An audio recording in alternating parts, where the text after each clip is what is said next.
Hello everyone, আমি রূপম চলে এলাম আরো একটা নতুন ভিডিও নিয়ে। বন্ধুরা, এখন আমরা কথা বলবো বরবাদের নতুন আরো একটি পোস্টারকে নিয়ে। জাস্ট নাও ড্রপ করা হয়েছে প্রোডাকশন হাউসের পক্ষ থেকে। প্রতিদিন এই টাইমেই কিন্তু তারা প্ল্যান করেছে একটা করে ক্যারেক্টার পোস্টার ড্রপ করবে, এবং এটা বিশাল বড় প্রমোশন আমি অন্তত মনে করি। কারণ এরকম প্রমোশন, এরকম সচরাচর প্রমোশন পোস্টারের মাধ্যমে আমরা কিন্তু খুব কমই দেখি। তো বরবাদ সিনেমায় ইম্পর্টেন্ট ক্যারেক্টার, তারপর সাইড ক্যারেক্টার, সমস্ত যারা ভালো রকম একটা চরিত্র পেয়েছে তাদের সবার কিন্তু পোস্টার দেওয়া হচ্ছে। এবং যেটা আঁচ করতে চলেছি সেটাই হয়তো হতে চলেছে। এখন যাকে নিয়ে কথা বলবো তিনি হচ্ছেন মিশা সওদাগর স্যার। তার পোস্টার ড্রপ করা হয়েছে বরবাদ সিনেমার পক্ষ থেকে, মানে বরবাদের টিমের পক্ষ থেকে, এবং তার ক্যারেক্টারটার নাম হতে চলেছে আদিব মির্জা।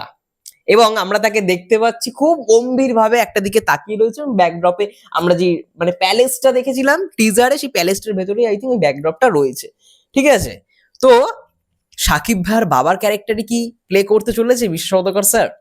ইয়েস, আদিব মির্জা ক্যারেক্টারটার নাম দেখেই বোঝা যাচ্ছে। এবং সাকিব ভাইয়ের যে ক্যারেক্টারটা আরিয়ান মির্জা, তো এটা ক্লিয়ার যে সাকিব ভাইয়ারই বাবার চরিত্র হবে I think Misha Sawdagar sir.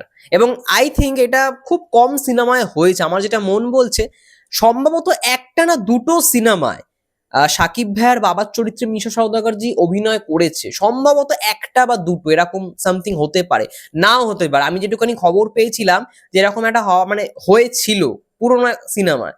এবার সেটা যদি নাই হয়ে থাকে তাহলে তো মানে প্রথমবারের জন্য সাকিব ভাইয়ের বাবার চরিত্র প্লে করছে মিশা সওদাগর স্যার। এটা তোমরা একটু আমাকে রেকটিফাই করে দিও প্লিজ, একটু কমেন্টে যারা ভিডিওটা দেখছো অবশ্যই জানিও। আগে কি কোনো সিনেমায় সাকিব ভাইয়ের বাবার চরিত্রে মিশা সওদাগর স্যার অভিনয় করেছে?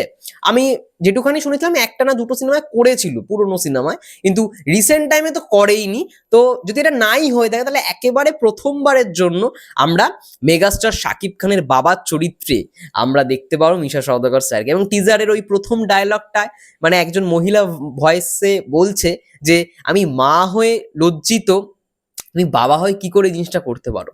ঠিক আছে, ওই যে ডায়লগটা।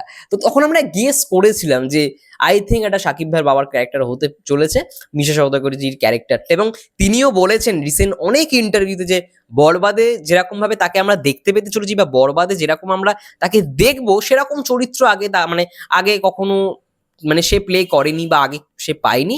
এই প্রথমবারের জন্য সেরকম একটা ক্যারেক্টার পেতে চলেছে। এবং লুকটাও ভালো লাগছে বেশ মিশা সওদাগর স্যারের।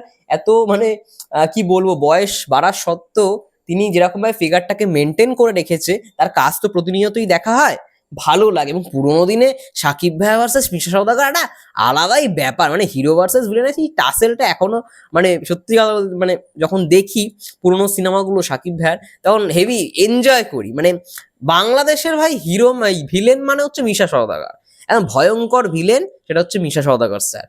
ব্যাস, কোনো আর কোনো অভিনেতার কোনো খুব কমই ওঠে, মিশা সওদাগর হচ্ছে ভয়ঙ্কর ভিলেন আমি অন্তত মনে করি। যাই হোক, আবারও আমরা তুফানের পরে দেখতে পেতে চলেছি মিশা সওদাগর স্যারকে সাকিব ভাইয়ের সিনেমা, এবং এইখানে আই থিঙ্ক বাবার চরিত্রই প্লে করছেন তিনি। তোমাদের কেমন লাগলো পোস্টারটা অবশ্যই কমেন্ট করে জানাও। ততক্ষণের জন্য সবাই ভালো থেকো, সুস্থ থেকো। দেখা হচ্ছে নেক্সট ভিডিওতে। সবাই ভালো থেকো, সুস্থ থেকো, টেক কেয়ার।